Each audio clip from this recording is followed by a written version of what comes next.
ما زال البحث مستمر يا ولاد عن نظام الطيبات.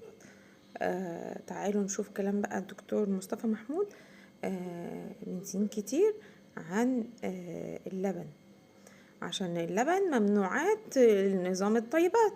فتعالوا بقى نشوف الدكتور مصطفى محمود هيقول ايه عن الكلام ده. ليا تجربة مع اللبن بالذات. يعني اللبن ده كلام ده من سنين، يعني يعمل لي إسهال ومغص. لكن في مرة الحكاية وصلت مرض، يعني كنت في باريس، وبعدين عجبتني العبوات الحلوة دي بتاع اللبن باسترايز والطعم الفريش ده، وكان في العشاء ورحت مقربع، وانا كان طعمه جنن قوي. ليلتها مش بس يعني حصل الإسهال والمغص والغازات والاختمار، لكن كمان حمى، وبقيت أخرف كمان يعني. لكن طبعا على الصبح كله راح. فالعلاقة دي خلتني أتجنب اللبن خالص. لكن اكتشفت مع الوقت ان السبب عندي هي خميرة معينة اللي بتهضم اللاكتوز، اللي هي اسمها اللاكتيز. الخميرة دي عندي ديفيشنت، يعني مش موجودة. فده السبب ان اللبن بيجي ومفيش خمائر تهضمه، فبيختمر وبعدين يسبب كل هذه الأعراض. وبعدين اكتشفت حاجة تانية غريبة قوي، ان خميرة اللاكتيز دي او خميرة اللي بتهضم اللاكتوز دي بتبقى موجودة عندي الصبح لما اصحى الصبح، وبعدين تتكسر وتنتهي من الجسم، ما تبقاش موجودة خالص.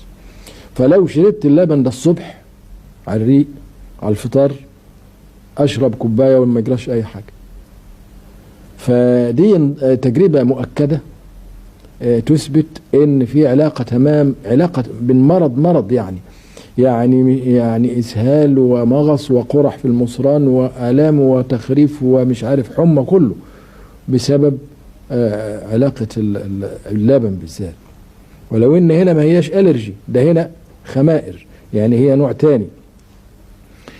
لكن التجربة التانية كانت بقى فعلا يعني تأكد كلامهم.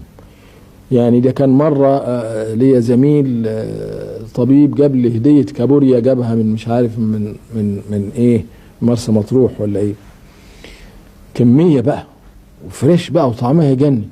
قعدت تاكل كابوريا في كابوريا في كابوريا في كابوريا، يعني كلت كمية مش معقولة. الصبح بقى ما قدرتش احط رجلي في الارض، الكعبين دول آلام لا تطاق. طلعت تجري للدكتور هاني، دكتور هاني محمدي بتاعنا اخصائي العظام. فقلت له الحقني، انا مش قادر اتحرك، وانا عاوز 10 عكاكيز عشان امشي. قال لي طب نعمل صورة اشعة. عملنا صورة اشعة، قال لي انت عندك شوكة في الكعب اهي، في الكعبين. الله، طب يا دكتور هاني الشوكة دي من زمان يعني مش معقول هتطلع في 24 ساعة. قال لي ما هي من زمان، لكن يعني بتيجي حاجة كمان بالإضافة للشوكة دي، تعمل التهاب في الفاشية اللي حول، يعني الفاشية اللي هي الشغطة اللي حوالين الشوكة، لأن أغلب الناس عندهم الشوكة دي، لكن بتيجي في وقت من الأوقات تبتدي يحصل الالتهاب في الفاشية اللي حوالين الشوكة دي، بسبب بقى، قال لي بسبب ترسيبات مواد معينة زي اليوريك أسيد والحاجات دي اللي هو حمض البوليك. فأنا الحقيقة ما قلتلوش بقى حكاية الكابوريا، لأن فعلا الكابوريا تعمل كميات من حمض البوليك، وطبعا هو طلب تحليل للدم عشان البوليك والحاجات دي. فأنا طبعا عارف الحكاية، يعني قال لي ممكن نديك حقنة، وقلت له لا، ولا حقنة ولا حاجة بقى، أنا عارف عرفت الحكاية.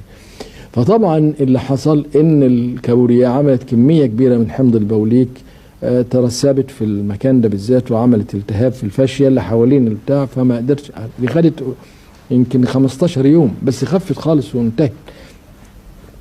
فيعني دي مثلا حادثة مؤكدة، يعني في علاقة مباشرة تماما بين أكلة معينة ومرض معين، ومرض حاد، يعني قعدت عاجز فيها 15 يوم بتعكز.